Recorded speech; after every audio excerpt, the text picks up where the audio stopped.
Hi, I'm Rick Steves. It's great to be your travel partner again as we explore more of the best of Europe. This time, we return to the Netherlands and captivating Amsterdam.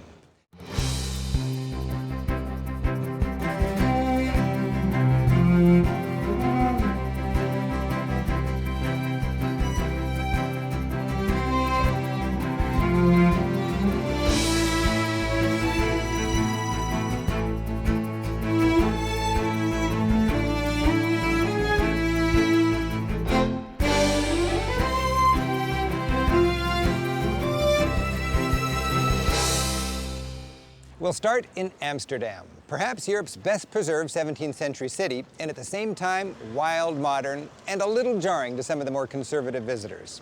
Then, we'll delve into the much more quaint Dutch countryside. In the Netherlands, people work hard and play hard. It's packed with art, from Rembrandt etchings to Van Gogh sunflowers.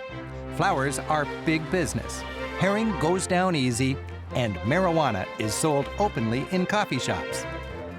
It's the land where millers expertly catch the wind in traditional ways and in modern ways. The Dutch seem to be experts at living together.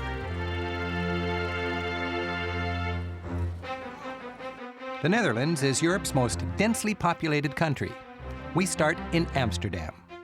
Visit Haarlem, cross an 18-mile-long dike, go through the new state of Flevoland, and finish in flower country at Aalsmeer.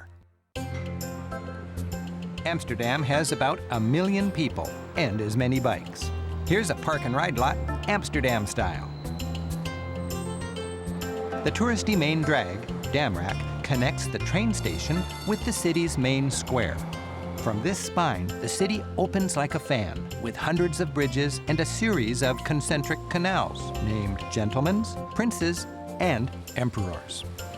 All this was laid out in the 1600s, Holland's golden age, when Dutch merchant ships loaded down with material delights from around the world would sail up the main canal, which is today's main street, and they'd bring their goods to the customs house, which stood right here. Dutch prosperity was founded on trade, and trade's still big today. But with a good friend, you'll learn there's more to good living than lots of trade. Rolinka Blooming, who works with me as a tour guide, lives here in the characteristic Jordaan district. To really enjoy the good life, you should visit a brown cafe. All right. Yeah? Let's go. Let's go. The neighborhood gathers in the corner cafe. Everyone feels at home. A brown cafe is a great place to read, enjoy a light lunch, or get together with a friend. For many, the Brown Cafe provides a relaxing interim between their work life and their home life. Traditionally, these places have little carpets on the table and lots of smoke. In fact, they're nicknamed brown because of their tobacco smoke-stained interiors. It's been smoky in here since 1641. Most customers are locals who live within a block, but tourists fit right in. I like to have koffie verkeerd. Yes. What is it? Coffee what? Koffie verkeerd. What is that? Well, if I translate it, coffee incorrect. Incorrect? Yeah. What is that? That's coffee with, well, it's actually more milk than coffee. It's so frustrating in the Netherlands to learn any Dutch because everybody speaks English perfectly. Yeah, we all speak our languages. That means we all speak Dutch and then German, English. And a lot of people speak a foreign language too. That means French. So you speak German, French, and English are the foreign languages we are taught in school. You couldn't paint a nicer setting than this. Yeah, this is prachtig aan de gracht. Can you say that? Prachtig aan de gracht. Yeah. It's a beautiful setting. It's a beautiful location. Yeah, it's prachtig op de gracht. This is prachtig gracht. Mm-hmm. Bike lanes run next to the sidewalks, and bikers whiz by silently. Walk carefully. But don't forget to look up. The skyline is a long line of old-time facades, occasionally interrupted by a church spire. The buildings are decorated with ornate gables. While these were expensive, more of the construction cost actually went into making a strong foundation. Okay, Rick, it's coming. With their narrow, cramped interiors and steep steps, goods have long been hoisted up on the outside with a rope and pulley. The merchant's house came in 3 parts. The shop was on the ground floor, the family lived in the middle, and the attic served as a kind of a warehouse. Okay, I got it. You've got it? Yep, good. Good. The land was expensive, And in the 17th century, people had to pay taxes according to the width of the houses. And that's actually the reason why we've got so many skinny houses. Amsterdam's wealthiest showed off by building wide houses facing the ritziest canal. A high entryway with a double staircase, that's real status. To venture behind the facades, most European cities keep an elegant old world house open to the public as a museum. This mansion shows how Amsterdam's rich lived in the 18th century. Splendid hallways led to opulent rooms, ideal for entertaining. In this salon, the gentlemen would play cards. Luxury living was labor-intensive. Servants, headquartered in the attic and in the basement, kept the bedroom comfy, fluffing up the goose-down mattresses daily and carrying up all the necessary water. A state-of-the-art kitchen was in the cellar, the coolest part of the house. While land was at a premium, these folks had a fine French-style garden. But not everyone lived in such fancy houses. This humble, peaceful place is a Beginhof, originally an almshouse for devout women who served the church.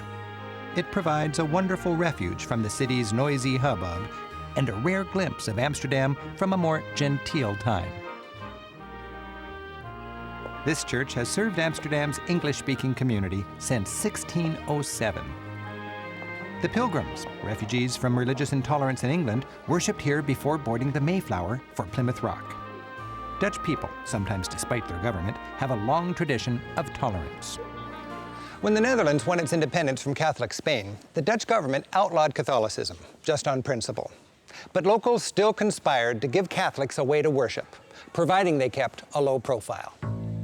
These 17th century merchant houses look normal from across the canal. But picture worshippers in their Sunday best climbing these stairs to come upon this hidden Catholic church. Called Our Lord in the Attic, it dates from 1661, when post-Reformation Dutch Catholics couldn't worship in public. Imagine this small church crammed with worshippers. The balconies actually hang from the ceiling with those iron rods. It's a grand church in miniature. Even these crucifixes are tiny, folk art made by seafaring people using the same techniques they'd use to put ships in bottles. These were used at home for private worship. Whether Protestants, Catholics, or Jews, through the ages the Dutch have given refuge to the persecuted, but they couldn't protect their haven from the Nazis. This building, once a thriving theater in Amsterdam's Jewish quarter, was a part of that sad story. Germans made it an assembly hall for local Jews destined for concentration camps. It's a thought-provoking memorial in the middle of this crowded and carefree city. It makes an indelible impression on its visitors, whether tourists or local school kids. Look, this one. Gewoon geen oorlog meer. Is dat zo moeilijk? No war anymore. Is that so difficult? 8-year-old kid. 8 years, wow. On the wall, family names represent the more than 100,000 Dutch Jews who stopped here en route to camps in the East and death.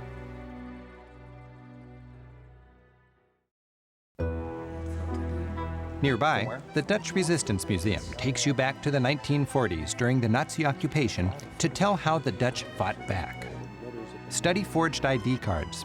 This student, hunted by the Nazis for his resistance activities, disguised himself as a woman. With this corset stuffed with ration cards, a woman who looked pregnant helped feed both hidden Jews and resistance fighters. And courageous moms with strollers did their part as well.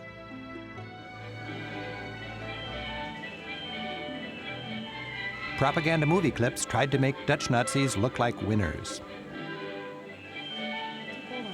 And while the Germans confiscated all radios, the Dutch got their news from England via miniature radios. This one's hidden in a matchbox. So your grandparents actually lived through this? Yeah, in the winter of 1944, the so-called hunger winter, people even had to eat tulip bulbs just to have something in their stomach. And the whole generation who grow up during the war, they're actually shorter than their countrymen. Really? You can actually see the shorter people? Yeah. But today, we've got lots of food. And our young people are the tallest in the world. Oh, that's great. Yeah. City sightseeing goes faster on a bicycle, and they're easy to rent. Traditional bridges, like this one which crosses the Amstel River, were built with a fine-tuned counterbalance. Bridgekeepers bragged they could raise and lower it with a single finger. They built a dam on the Amstel in the 13th century. The community that gathered here was named for the Amstel Dam, eventually Amsterdam. Throughout the Netherlands, bars selling marijuana are called coffee shops. Amsterdam alone has over 300. The Dutch, like many Europeans, view marijuana as a soft drug, like tobacco and alcohol. Marijuana is tolerated, but hard drugs are strictly forbidden. Quantities are limited. Customers must be 18, and police use coffee shops to warn about the danger of hard drugs. Menus look like a drug bust back home. Non-smokers are welcome to drop in for just a drink. Both the staff and customers are happy to share their opinion. I think you can better tolerate marijuana than build more prisons. When you tolerate it, then it hasn't that much impact, negative impact on society. And that's what we have seen in the last couple of years. When you look at the statistics, that's what they say. It doesn't have that much harmful effects. It really doesn't. If you just want some caffeine, look for a cafe, not a coffee shop. Vondel Park, Amsterdam's sprawling and lively city park, offers a fun look at Holland at play. Offering free concerts in the summer, the park is popular with romantic couples, free spirits sharing blankets and beers, and young families. The easygoing hedonism here seems to say, just relax.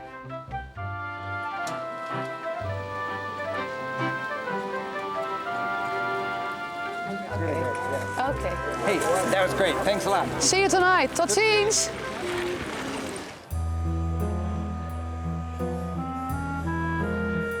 Another side of Amsterdam's entertainment scene is its red light district. Practitioners of the world's oldest profession flirt and tease in display case windows as they have here for over 300 years. Most of those gawking are tourists.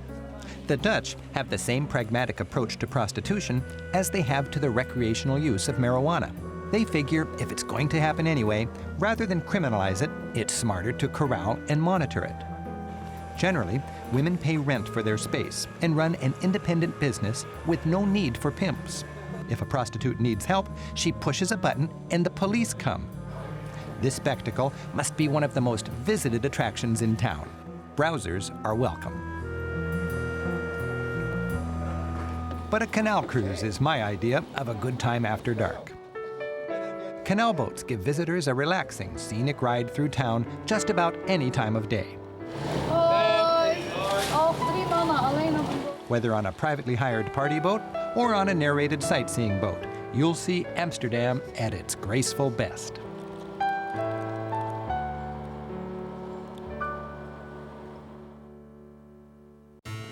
Rembrandt's house is often missed. The Rijksmuseum is famous for Rembrandt's paintings, but here you'll see how the master lived and worked. Along with his living quarters is his studio, where he mixed his oils, framed his canvases, and actually painted many of his most famous masterpieces. Rembrandt also made masterful etchings.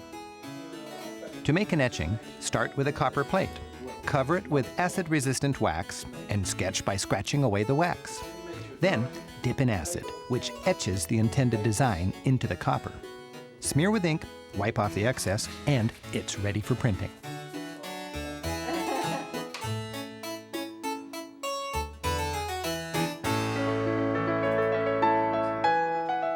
Many of Rembrandt's etchings are on display, like this Bible scene set not in the Holy Land, but in Holland.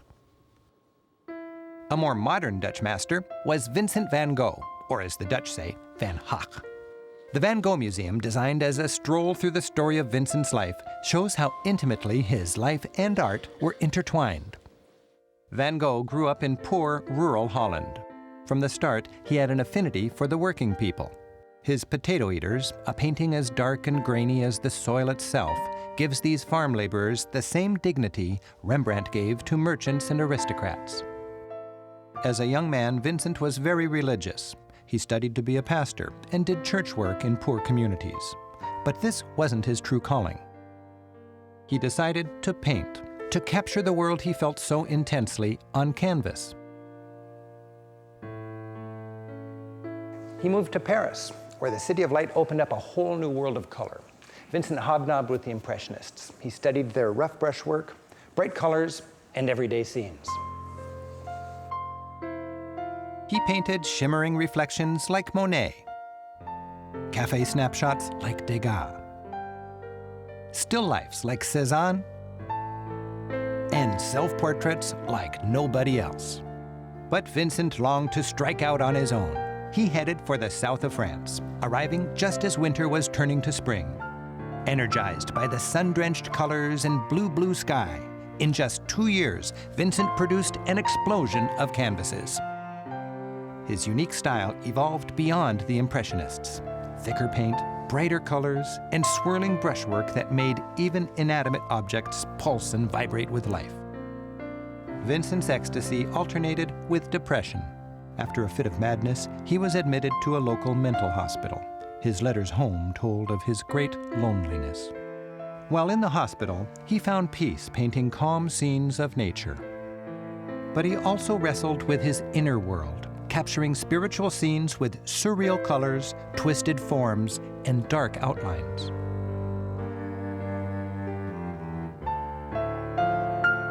In this, his last work, the canvas is a wall of thick paint, with roads leading nowhere and ominous black crows taking flight. Overwhelmed with life, Vincent walked into a field like this one and shot himself.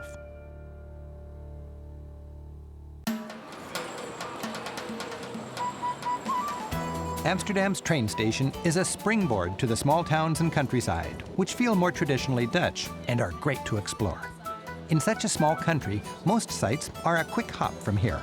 We're arriving in Haarlem, just 20 minutes away by train. Haarlem is a Dutch master's kind of town, with plenty of 17th century architecture.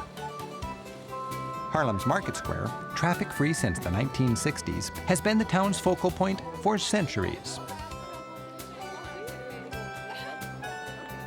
To my Dutch friends like Petra, I'm the classic American, always too busy and running around. There are no fast food chains with Petra. It's eat herring or go hungry. The herring stand is a standard feature of small town squares. So this is raw. That is not raw. It's gemarineerd. What is it? Salt. Oh. Is salt. Oh, like Pickled. pickled, Yes. pickled with Yeah, salt. yeah. Pickle. Okay. Is it good? Very good. Yes. Gezond en lekker. Gezond and lekker. Lekker. Healthy and delicious. Dat is goed for the body. So yours is pretty good? Yes, he's the best in Haarlem, Jos. Yeah, yes. Thank you. Yeah. So there's Yeah. two different ways. Yes, Amsterdam's and Rotterdam's. Okay. For the education, we like one Amsterdam, And one then Rotterdam. Rotterdam. Okay. What is the difference? Scoots in Amsterdam's. En Rotterdam's is een hele. So this is the Yes, that's the so, Rotterdam yeah, style. yeah. That's Rotterdam That's style. Rotterdam style. I eat 3 a day and I never go to the doctor. So 3 a day keeps the doctor away. Yeah. So I just go like Yes, this? Really? yes. The whole thing? Yes, you do that. And I do that so. Gezond. Joost, gezond en lekker. Lekker, lekker. To uncover some of Haarlem's sights, dodge bikes down narrow medieval lanes. Just down the street, Haarlem's top museum features the work of its most famous son, the great portrait artist Frans Hals. Here we have a good peek at Protestant Dutch art. When the Dutch broke away from Spain and the Catholic Church, they established an independent Protestant republic. While great for freedom, this was a crisis for artists. No more rich bishops and art-loving kings to commission grand works. Dutch society was a merchant society, and now the artist worked for a new kind of customer. These are ego-boosting portraits of city big shots.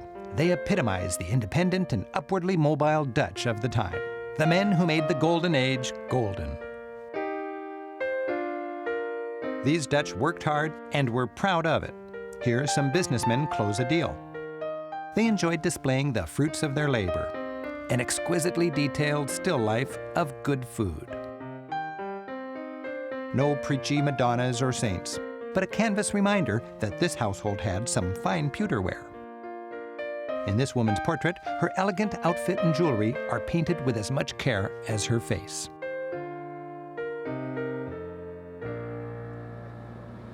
It's a small country. You can cross it in a couple hours.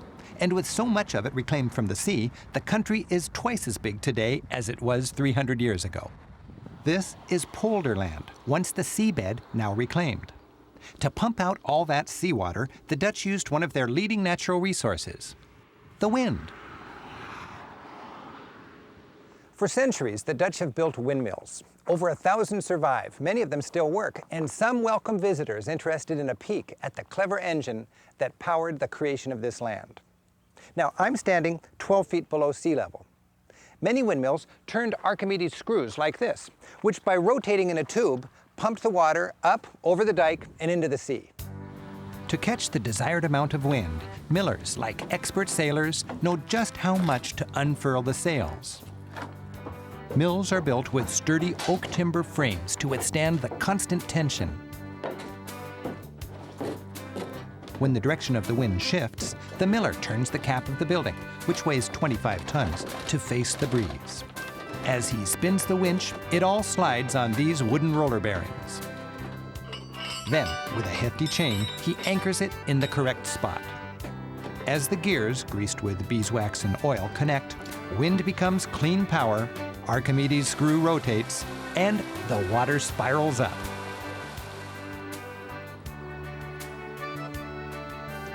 These fields were once the bottom of the wide-open Zuider Sea. This 18-mile-long dike was built as the first step in turning the seafloor into farmland. The master plan: cordon off sections of the shallow sea with hundreds of miles of dikes like this. Then, draining each section dry, piece by piece, build a bigger country. Because of this reclamation, old fishing villages like Schottland, once islands, are now high and dry. Behind this sturdy stone and wood seawall, this tiny community once harvested the sea. This humble lighthouse once helped the fishermen find their way home.